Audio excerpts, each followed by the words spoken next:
Spectrum IS Academy. This is Vaira Savabodhraju, giving coaching to civil services, Group 1, Group 2 services.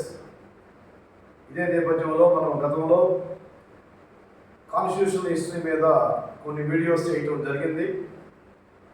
ఏం చేద్దామంటే ఇప్పుడు Telangana state public service commission మరియు Andhra Pradesh public service commission group 1, group 2 మరియు calendar విధానాన్ని ఏపీపీఎస్లో తీసుకొస్తున్నారు. కాబట్టి ఉగాది కల్లా మనకి దాదాపుగా కూడా నోటిఫికేషన్స్ అన్నీ కూడా వచ్చే అవకాశం కనిపిస్తూ ఉంది. ఈ నేపథ్యంలో నోటిఫికేషన్ వచ్చిన తర్వాత ప్రిపేర్ అవ్వడం అంటే సరైన విషయం కాదు. నోటిఫికేషన్ ముందే మనం రెడీ అయిపోవాలి. ఆ ఉద్దేశంతోనే కొన్ని వీడియోస్ మీకు పెడుతూ ఉన్నాం. వీటిని మీరు ఫాలో అయ్యి మీరు బుక్స్ చదువుకున్నట్లయితే మీకు సబ్జెక్ట్ మీద అవగాహన పెరగడానికి అవకాశం ఉంది. ఇంతకుముందు 1919 మాంటేగ్ చేమ్స్ఫోర్డ్ రిఫార్మ్స్ అనేటువంటి దాన్ని వీడియో చేశాం. దాని కంటిన్యూషన్ వచ్చేసి ఈరోజు చేస్తూ ఉన్నాను. దాని కంటిన్యూషన్ తీసుకున్నట్లయితే ఆ మాంటేగ్ చేమ్స్ఫోర్డ్ రిఫార్మ్స్ని పరిశీలన చేయడం కొరకు అప్పటి బ్రిటిష్ ప్రధాని అయినటువంటి బాద్విల్ అప్పుడు బ్రిటిష్ ప్రధాని ఒక కమిషన్ వేయదలిచారు. కమిషన్ వేయదలిసి 1927లో సైమన్ కమిషన్ అనే ఒక కమిషన్ నియమించి నువ్వు భారతదేశానికి వెళ్ళి మనం ఇంతకుముందు ప్రవేశపెట్టినటువంటి 1919 మాంటేగ్ చేమ్స్ఫోర్డ్ రిఫార్మ్స్ యొక్క ఫలితాలు ఎలా ఉన్నాయో అంచనా వేయమని, ఇంకా భారతీయులకి వాళ్ళు ఏం కోరుకుంటున్నారు, ఏం డిమాండ్ చేస్తున్నారు, దాని పరంగా మనం ఏం చేయాలని చెప్పేసి ఒక కమిషన్ని 7 సభ్యులతో కూడిన కమిషన్ని ఆయన నియమించడం జరిగింది. ఆ యొక్క ఆదేశాల మేరకి 1928లో సైమన్ కమిషన్ భారతదేశానికి వచ్చింది. సైమన్ కమిషన్ భారతదేశానికి వచ్చి 2 సార్లు సందర్శించింది. ఒకసారి చూసినట్లయితే 1928 ఫిబ్రవరి 3 టు మార్చి 31 అది first stage. Second stage 1928 October 11 నుంచి 1928 ఏప్రిల్ 6 వరకు సందర్శించారు.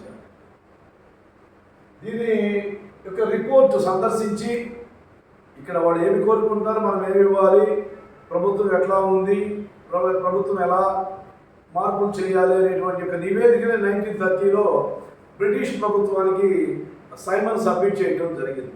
అయితే ఏమిటి ఈ సైమన్ కమిషన్లో ఉన్నటువంటి అంశాలు ఏమిటి? ఈ సైమన్ కమిషన్ అంశాలు మనకి స్వతంత్రం రావడానికి అనుకూలంగా ఉన్నాయా లేవా అని చూసినట్లయితే కొన్ని ముఖ్యమైన అంశాలని వాళ్ళకి అనుకూలమైనటువంటి అంశాలనే వాళ్ళు దాంట్లో పెట్టడం జరిగింది. ఆ యొక్క అంశాలను మనం తెలుసుకుంటే స్టేట్మెంట్స్ రూపంలో వచ్చేటువంటి క్వశ్చన్లకి ఆన్సర్ చేయడానికి అవకాశం ఉంది. సైమన్ కమిషన్లో ఈ క్రింది అంశం ఏది నిజము కాదు అంటాడు, లేదా సైమన్ కమిషన్ నివేదికలో ఇచ్చిన ఏది నిజం అని చెప్పేసి అడగడానికి అవకాశం ఉంది. ఇటువంటి సందర్భంలో మనం క్వశ్చన్స్కి ఆన్సర్ చేయాలి. కాబట్టి ఇటువంటి విధానం ఇప్పుడు సివిల్స్ గ్రూప్ 1, గ్రూప్ 2లో కొనసాగుతుంది. కాబట్టి మనం ఆ యొక్క నివేదిక ముఖ్యమైన అంశాలన్నీ కూడా తెలుసుకోవాల్సిన ఆవశ్యకత విద్యార్థులకు ఉంది. ఒకసారి మీరు పరిశీలన చేసినట్లయితే ఇక్కడ వాళ్ళు ఫస్ట్ రికమెండ్ చేసింది ఏంటంటే అబాలిషన్ ఆఫ్ డయార్కీ. ఇంతకుముందు మనం చెప్పాం డయార్కీ సిస్టమ్ ఉందని చెప్పాం, ద్వంద్వ పాలన రద్దు చేయాలి అంటే మాంటేగ్ చేమ్స్ఫోర్డ్ రిఫార్మ్స్లో ద్వంద్వ పాలన ప్రవేశపెట్టారు. ఆ విధానం రద్దు చేయాలని చెప్పేసి ఈయన రికమెండ్ చేశారు.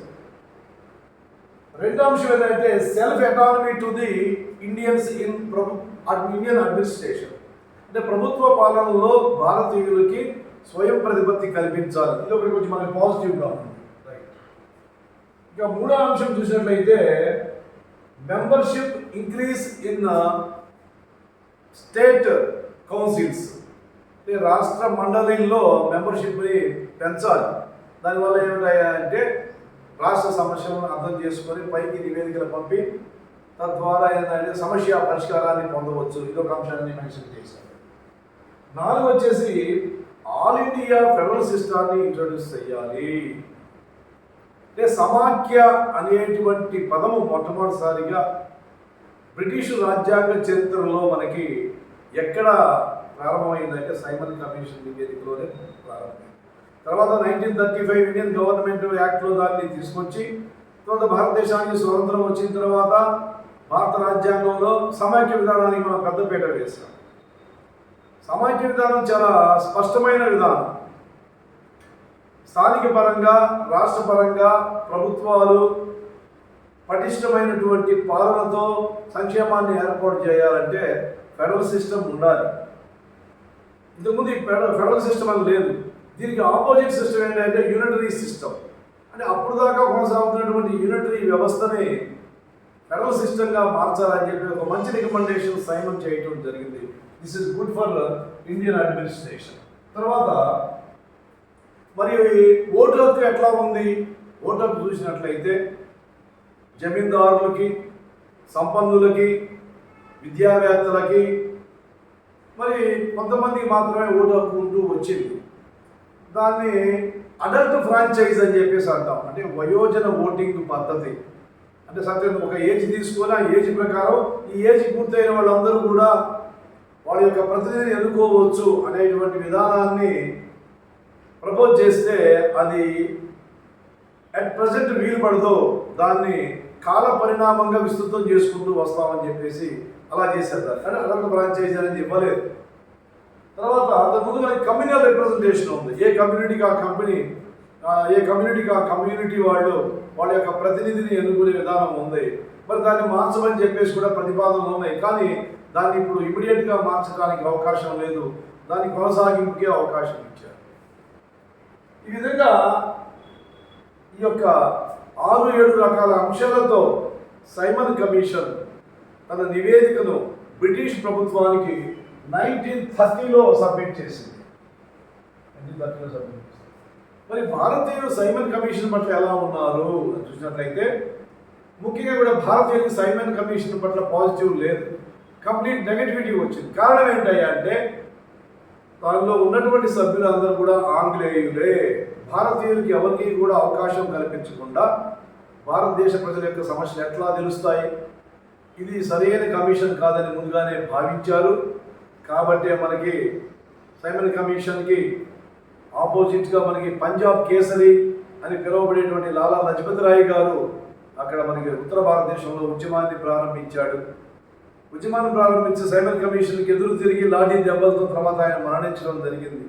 అదే దక్షిణ భారతదేశంలో తీసుకున్నట్లయితే మనకి టంగుటూరి ప్రకాశం పంతులు గారు సైమన్ గో బ్యాక్ అనేటువంటి నినాదాలు ఇచ్చేసి ధైర్యంగా ఇక్కడ సైమన్ కమిషన్ని వ్యతిరేకించడం జరిగింది. టోటల్గా చెప్పాలంటే సైమన్ కమిషన్ని భారతీయులు వ్యతిరేకించడం జరిగింది. అయితే 1-2 పాజిటివ్ ఇష్యూస్ ఉన్నప్పటికీ ఎక్కువగా దీంట్లో మెంబర్స్ ఎవరు కూడా భారతీయులు లేకపోవడం ఇది భారతీయులకు అంతగా నచ్చలేదు. క్లుప్తంగా ఆ విషయాన్ని తెలుసుకొని సారాంశం ఉంటే మనకి రేపు ఎగ్జామినేషన్లో స్టేట్మెంట్ చదివిన తర్వాత ఈజీగా ఆన్సర్ చేయడానికి అవకాశం ఉంది. ఈ విధంగా ఫాలో అవుతూ ఉండండి. దీని కంటిన్యూస్ వీడియోస్ నేను పెడుతూ ఉంటాను. ఎందుకంటే కాంపిటేటివ్ ఎగ్జామ్స్లో సక్సెస్ కావాలంటే ఒక రోజు రాదండి, నిరంతరం నేర్చుకుంటూ ఉండాలి. Thank you very much.